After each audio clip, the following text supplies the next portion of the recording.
আসসালামু আলাইকুম রহমতুল্লাহ। আমি ফরিদপুর ২ আসন সালথানগর কান্দার ছেলে আবু তাহের আমার নাম। ত্রয়োদশ জাতীয় সংসদ নির্বাচনে আমাদের অঞ্চলের বর্ষিয়ান আলেমে দ্বীন মাওলানা আকরাম আলী সাহেবকে ভোট দিব।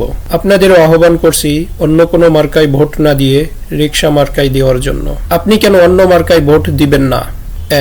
২০০১ বিএনপি তখন ক্ষমতায়। আপনারা সবাই জানেন আমাদের অঞ্চলের প্রধান ফসল হলো পাট পেঁয়াজ। ফলে পাটের মৌসুমে এ অঞ্চলের কৃষকদের ৪০০ টাকা কেজি দরে পাটের বীজ ক্রয় করতে হয়েছে তখন। অথচ হাসিনা আমলে আমরা ২০০ বা ২৫০ টাকায় পাট বীজ ক্রয় করেছি। ২. চাষাবাদের জন্য আবশ্যক হলো সার। তখন ৩২ টাকা দরে সার কিনতে হয়েছে, কোথাও আবার ৫৫ টাকা কেজিতেও কিনতে হয়েছে। অথচ হাসিনা আমলে আমাদের কৃষকরা ১৬ টাকা কেজি দরে সার কিনেছেন। ৩. থানায় গেলে পাতি নেতাদের জন্য আলাদা টাকা দিতে হতো। ৪.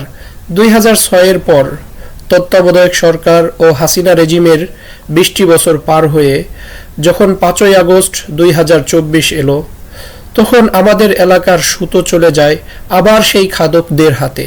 ফলে ২০২৬ সালে আমাদের যখন পেঁয়াজ লাগানোর মৌসুম আসলো, তখন ১০৫০ টাকার সার হয়ে যায় ১৭০০ টাকা। এছাড়াও অনুল্লেখযোগ্য আরো মারাত্মক কিছু কারণ আছে। সুতরাং আমরা যদি ফ্যামিলি কার্ড আর কৃষক কার্ডের লোভে আবারও সেই পুরাতন ধান্দাবাজদের ভোট দিয়ে ক্ষমতায় আনি, তাহলে ভবিষ্যতে আমাদেরকে হয়তো ১২০০ টাকা দিয়ে পাটের বীজ আর ১০০ টাকায় ইউরিয়া সার কিনতে হবে। তাই এই জালিমদের হাত থেকে রেহাই পাওয়ার জন্য আমি সিদ্ধান্ত নিয়েছি একজন আলিমকে ভোট দেওয়ার। কারণ সে আমাদেরকে কিছু না দিতে পারলেও আমরা ন্যায্য মূল্যে সার, বীজ ও খাদ্য পাব।